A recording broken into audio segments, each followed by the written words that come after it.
Hello everyone, welcome to Sunmargana classes. Let us see main question 5 of chapter gravitation.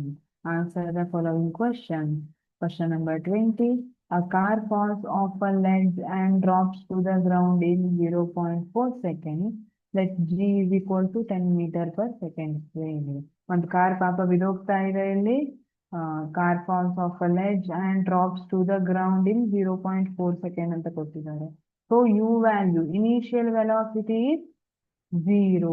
Car falls off a ledge ಅಂತ ಕೊಟ್ಟಿದ್ದಾರೆ. So initial velocity 0 consider ಮಾಡೋಣ. Time ಕೊಟ್ಟಿದ್ದಾರೆ 0.4 seconds. G value ಕೊಟ್ಟಿದ್ದಾರೆ 10 meter per second square. Okay. ಹಾಗಿದ್ರೆ what? It's the speed on striking ground. Car ಎಲ್ಲಿ ಬೀಳ್ತಾ ಇದೆ? ಭೂಮಿ ಮೇಲೆ ಬಂದು ನೆಲಕ್ಕೆ ಬಂದು ಬೀಳ್ತಾ ಇದೆ, ಸರಿನಾ? ಹಾಗಿದ್ರೆ what is its speed on striking ground? ಗ್ರೌಂಡಿಗೆ ಬಂದು ಹಿಟ್ ಆಗ್ತಾ ಇದೆ ಅಲ್ವಾ, ಸ್ಟ್ರೈಕ್ ಆಗ್ತಾ ಇದೆ ಅಲ್ವಾ? ಯಾವ ಸ್ಪೀಡ್ ಅಲ್ಲಿ ಬಂದು ಸ್ಟ್ರೈಕ್ ಆಗ್ತಾ ಇದೆ ಅಂತ ಕೇಳ್ತಾ ಇದ್ದಾರೆ. ಹಾಗಿದ್ರೆ we know formula V is equal to U plus G T ಅಲ್ವಾ? ಇಕ್ವೇಶನ್ ಆಫ್ ಮೋಷನ್, ಮೂರ್ ಇಕ್ವೇಶನ್ ಇದೆ ಅಲ್ಲ, ಅದರಲ್ಲಿ ಒಂದು equation V is equal to U plus A T. Instead of A I have written here G. Since here acceleration is acceleration due to gravity, ಅದಕ್ಕೆ ನಾನು G ಅಂತ ಬರೆದಿದ್ದೀನಿ.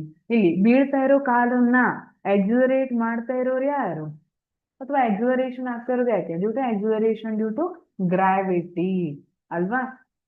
ಗ್ರಾವಿಟೇಷನಲ್ ಫೋರ್ಸ್ ಇಂದ ಇದು ಎಕ್ಸಲರೇಟ್ ಆಗ್ತಾ ಇದೆ, acceleration due to gravity. So V is equal to u0, g value 10 meter per second square into time ಎಷ್ಟು ಕೊಟ್ಟಿದ್ದಾರೆ 0.4 seconds. Therefore velocity or speed is 4 meter per second. ಹಾಗಿದ್ರೆ speed on striking the what is the speed on striking ground ಅಂತ ಕೇಳಿದ್ದಾರೆ. 4 meter per second speed ಅಲ್ಲಿ strike ಆಗ್ತಾ ಇದೆ. Okay, question B ಅನ್ನ ನೋಡಿ. What its average speed during 0.4 second. Uniform acceleration ಇದ್ದಾಗ average speed ಅನ್ನ ನಾವು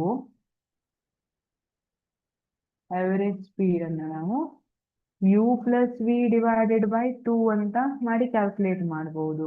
ಅಥವಾ ಅವರೇಜ್ ಸ್ಪೀಡ್ ನಮಗ್ ಗೊತ್ತಿರೋ ಫಾರ್ಮುಲಾ ಏನು? Total distance travelled divided by total time taken ಅಲ್ವಾ? ಈ ಫಾರ್ಮುಲಾವನ್ನ ಟೇಕನ್ ಯೂಸ್ ಮಾಡಿಕೊಂಡು ಕೂಡ ನಾವು ಫೈಂಡ್ ಔಟ್ ಮಾಡಬಹುದು. ಸೆಕೆಂಡ್ ಫಾರ್ಮುಲಾವನ್ನ ಯೂಸ್ ಮಾಡಿಕೊಂಡೆ ಫೈಂಡ್ ಔಟ್ ಮಾಡೋಣ. ಅದಕ್ಕೆ ನಮಗೆ ಸಿ ವ್ಯಾಲ್ಯೂ ಅನ್ನ ಫೈಂಡ್ ಔಟ್ ಮಾಡ್ಕೋಬೇಕು. ಓಕೆ, ಹಾಗಿದ್ರೆ ಸಿ ವ್ಯಾಲ್ಯೂ ಎಷ್ಟಾಗುತ್ತೆ ಅಂತ ನೋಡೋಣ. ಮೊದಲು ಗಿವನ್ ಅನ್ನೆಲ್ಲ ಬರ್ಕೊಬಿಟ್ರೆ U is equal to 0, T is equal to 0.4 second, g is equal to 10 meter per second square. v value ಎಷ್ಟು ಬಂದಿತ್ತು? 4 meter per second ಬಂದಿತ್ತು. ಇವಾಗಷ್ಟೇ ಮಾಡಿದ್ವಲ್ಲ. ಸರಿ, ಈಗ ನಾನು ಸಿ ಅನ್ನ ಸಾಲ್ವ್ ಮಾಡ್ತಾ ಇದ್ದೀನಿ. How high is the ledge from ground ಅಂತ ಕೇಳ್ತಿದ್ದಾರೆ. ಹಾಗಿದ್ರೆ S is equal to U T plus half A T square formula use ಮಾಡ್ಕೊಂಡು ಫೈಂಡ್ ಔಟ್ ಮಾಡಬಹುದಾ? Yes. S is nothing but height of the ledge from the ground. Ground ಇಂದ ledge ಎಷ್ಟು height ಅಲ್ಲಿ ಇದೆ ಅನ್ನುವಂಥದ್ದು s, that is distance or displacement. u ಎಷ್ಟು ಕೊಟ್ಟಿದ್ದಾರೆ? u value 0 ಇದೆ. ಸೊ ಇದು ಹೋಲ್ ಟರ್ಮ್ 0 ಆಯ್ತಾ? ಎಸ್. ಹಾಫ್ a ವ್ಯಾಲ್ಯೂ ಅಂದ್ರೆ g value, acceleration due to gravity, into t is 0.4. 0.4 square ಎಷ್ಟು ಬರುತ್ತೆ? 0.16 ಬರುತ್ತೆ. ಇದನ್ನ 2 1 2 5 ಮಾಡ್ರಿ, 5 ಇಂಟು 0.16 ಮಾಡ್ರಿ. ಡಿಸ್ಟೆನ್ಸ್ ಎಷ್ಟು ಬರ್ತಿದೆ? 8 ಬಂತ? 0.8 ಬಂತ? 0.8 ಮೀಟರ್ ಇಷ್ಟೇ ಬಂದಿದ್ಯಾ? ಹಾ, ಎಸ್, 0.8 ಮೀಟರ್ ಬರುತ್ತೆ. This is S.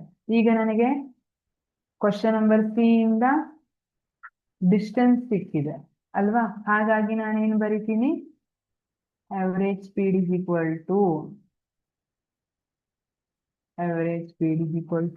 total distance total distance ಎಷ್ಟಿದೆ ಗ್ರೌಂಡ್ ಮತ್ತೆ ಲೆಡ್ಜಿಂದು distance divided by total time ಎಷ್ಟು ಟೈಮ್ ತಗೊಂಡಿದೆ ಮೇಲಿಂದ ಕೆಳಗಡೆ ಬೀಳಕ್ಕೆ.